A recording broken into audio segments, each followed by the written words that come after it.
There's been a lot of drama in my family recently, so I feel a little selfish for focusing on this, but I need to talk about it with someone. My cousin Miriam got disowned and kicked out of the house because she's pregnant.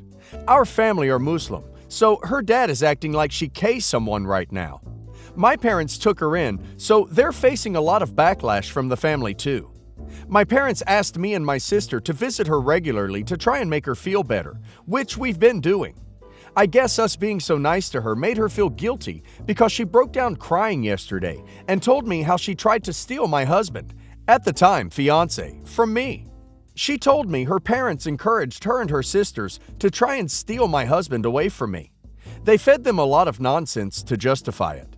This happened 2 years ago, so her sisters were both minors at the time, 16 and 17. I'm incredibly hurt, but also not surprised. My cousins were acting extremely weird after they found out about my engagement and my husband, to the point where my husband actually mentioned it to me. I didn't know how to react, so I just said it doesn't matter right now, and sort of comforted her. Now that I'm away from her though, I just feel so angry. I've never treated my cousins or their parents badly, even though I disagree with a lot of the things they say and do. Yet they thought this was an okay thing to do to me. My parents expect me to come visit again soon, and I'm just dreading it. I don't think they need the added stress right now, and I don't know what would happen to my cousin if I told them what she told me. I really have no idea what to do right now, so I could use some words of wisdom. They didn't succeed in stealing your husband, so don't even worry about it. You have identified the snakes in your family grass. Just remember to never let them get within striking distance. They obviously don't have your best interest at heart, so don't go out of your way for them. Be courteous, but always know that you can't trust them. Don't stress about it. My wife and I have been married for 3 years, and we don't have any kids at the moment. We want to have kids in the near future, but as of right now, my wife is really struggling, and I don't know what to do to help her. My wife, Liz, has a best friend, Lauren, who she's known since high school. But ever since 2 years ago, Lauren has been going through a lot. Lauren had a miscarriage a couple of years back, and Liz told me that it was one of the things that led to her eventual divorce with her husband. Lauren was depressed for some time, and Liz would come over after work to comfort her and get her out of the home. And she even said that Nick, Lauren's husband, had asked her to do so too, since Lauren wasn't being receptive to him. Nick would pay for activities for them to do, such as movies or concerts, and I would pay for some as well. I didn't know Lauren especially well, but after inviting them over for dinner a few times, I felt like I began to know them more too. But when Lauren would tell my wife about how Nick would try to offer to do things with her too, Lauren would usually refuse them, and his suggestions to splurge on herself too, do her hair, and make herself feel nice every once in a while. Liz tried to tell her that while she'll be there for her, that she should also confide in her husband and do things with him too. But she said that Lauren just felt guilty among other things, and there were a handful of fights that they had too. Fights where Lauren would tell Liz that she erupted at Nick for suggesting activities to her that she didn't want to do. Fights that Liz honestly felt that Lauren was in the wrong about because she was constantly resenting him. One of the fights happened when Nick brought her flowers and offered to take her out to dinner for her birthday, only for Lauren to snap at him because she wasn't in the mood. When Liz asked if he already purchased the reservation before asking her, she said that he didn't, and that he should have known she wasn't in the mood, and she refused to take the flowers too. The other night they had a fight about a vacation week that Nick was planning to use, but when he asked if she wanted to go, she gave him an attitude about not wanting to. So when he said that he would use the PTO later in the year once she was feeling up to it, she got on him for not asking his friends instead. But when he said that he wanted to spend time with her, she just went off at him and told Liz about it too. Fast forward some time, and Lauren and Nick are no longer together. Lauren's condition has worsened, and it's taken a toll on my wife, who has continued to spend time with her after work. And I'm all for supporting her friend, but I believe that there's a point when you must also prioritize yourself. And in the beginning, my wife would be tired after going straight from work to Lauren's to comfort her, both during the miscarriage and after their divorce. But now, as Lauren has continued to struggle more than a year after the miscarriage and refused Liz's suggestions to try therapy, once with her husband, and even after the divorce. Lauren has begun to make concerning statements about feeling like she might end it, and other stuff like that. And we were recently having lunch with another couple we know where Liz texted her something similar, and Liz couldn't enjoy herself. I totally understand that, and on that day, she expressed that she needed to leave to make sure that Lauren was all right, and this was towards the first few times that Lauren's been saying that. However, while driving away, Liz called Lauren, who then said she didn't mean it, and Liz was somehow able to make her feel better on the phone, to the point where it was unnecessary for her to come over anymore. So while I was relieved, but not completely convinced that she was fine, I told Liz that maybe she should go over just to make sure. But Liz said it was fine, and I trusted her with that she knows her better. However, I also told her that while Lauren is her friend, she can't let her weigh her down when she's enjoying herself. Like at lunch or other times we had plans and sacrificed them to be there for Lauren.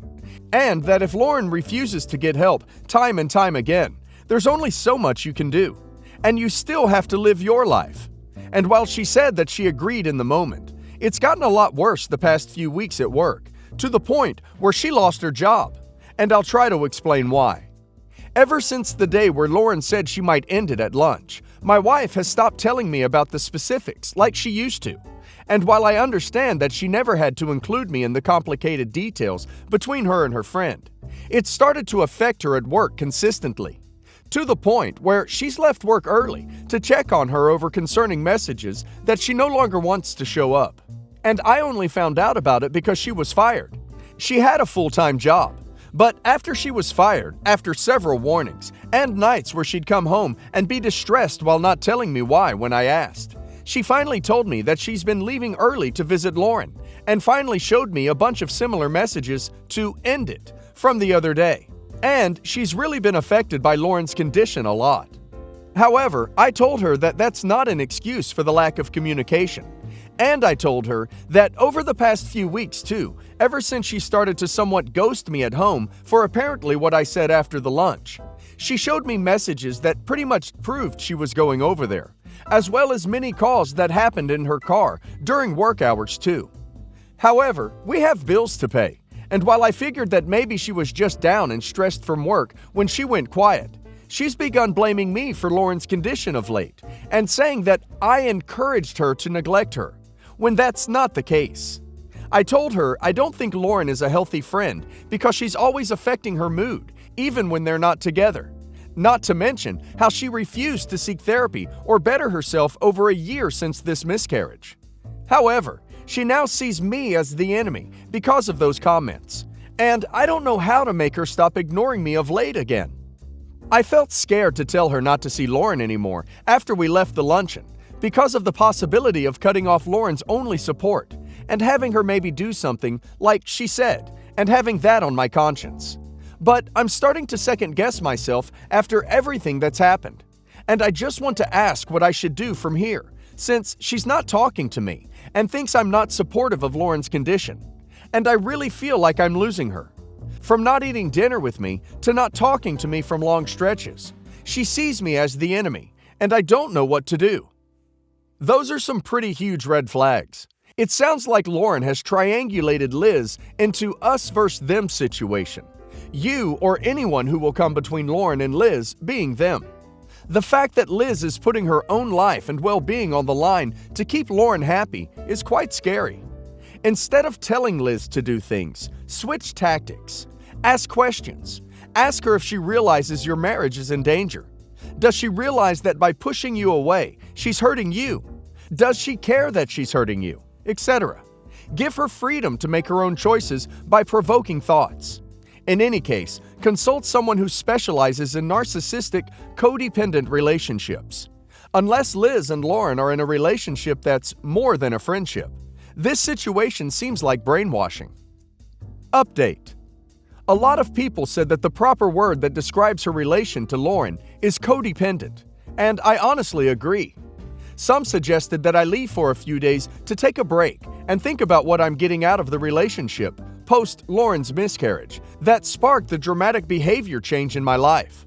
However, the suggestion that I decided to follow was talking to her once more and telling her where I stand and seeing where we both stand on the matter. So that conversation is why I'm updating. I echoed what someone said about how Liz could be enabling Lauren from wanting to seek therapy when she knows that she can call her at any time. And I also told her that lying by leaving early was wrong too.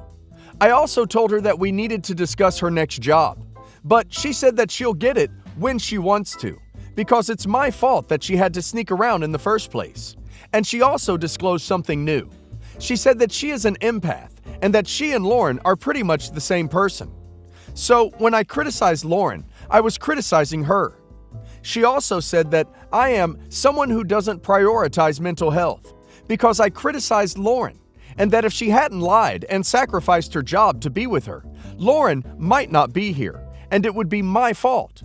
So she said that paying for the bills was the least I can do because I don't care about Lauren at all, completely forgetting how I cooked for them numerous times and bought them movie tickets, among other things, and sometimes with my own money too. Before I could even say more, once she got started, she said that she's been talking about me to Lauren a lot, and that I'm no better than her ex-husband, and that she wants out, and there's no changing her mind. Honestly, when we were going to talk, I wasn't expecting her to lay into me like that.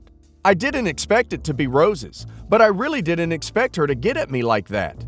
I've been depressed myself lately and trying to push through, but we are in the process of getting a divorce because that's what she wanted, and I've also taken some time off for myself too. I've just started therapy, but the divorce process hurt and still hurts honestly. But that's pretty much it. I'm back working, but it still hurts. I'm playing a lot more games than I usually do at home, and a few of my friends have been really comforting.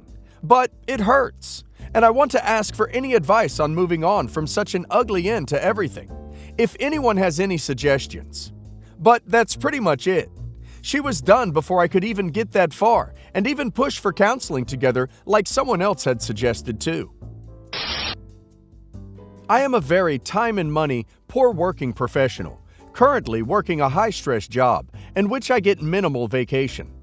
I have been friends with Patricia for about 10 years, often long distance at times, but we have always been there for each other, and my door was always open to her in times of need, which she took advantage of a few times, and I was happy to do it.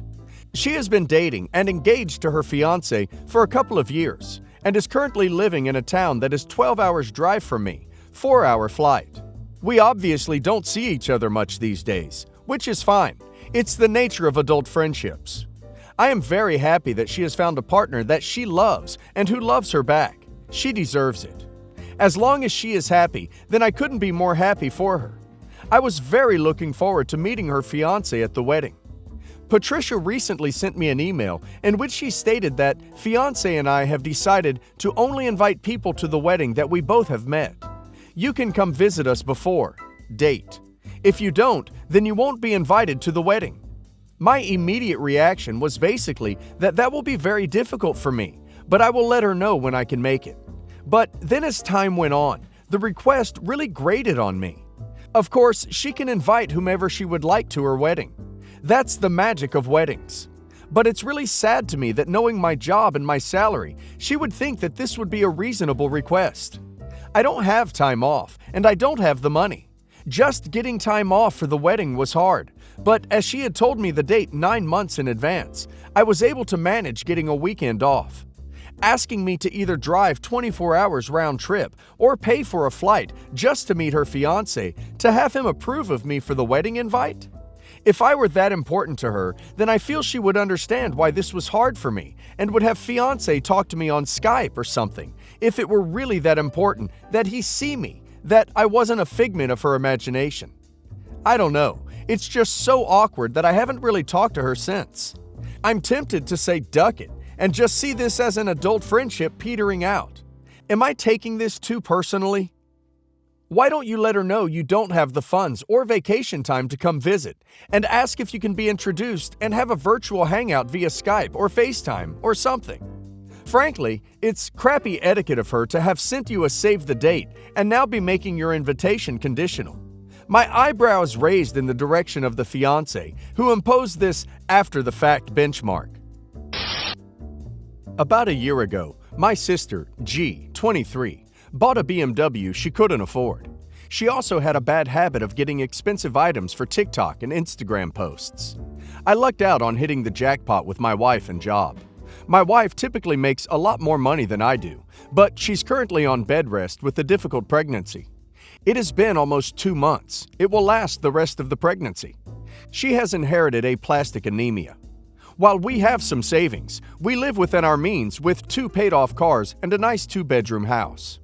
My dad, who speaks English as a second language, calls me upset that someone is trying to steal my sister's car. It was being repossessed for non-payment. I called my sister and asked what was going on. She first said she was 1 month behind, then admitted she was 3 months behind. She said she would have the money next week. She never called the car dealership to follow up, and the car was sold, sticking my sister with the remaining balance. She now doesn't have a car and is driving my dad's older Jeep. I have even offered my car for her to use, but it's a Toyota and she rejected it. She has been harassing both of my parents because she says I could have lent her the money, and my wife is lazy about her pregnancy. Now I'm getting unwanted advice about getting my wife back to work since she has worked from home previously.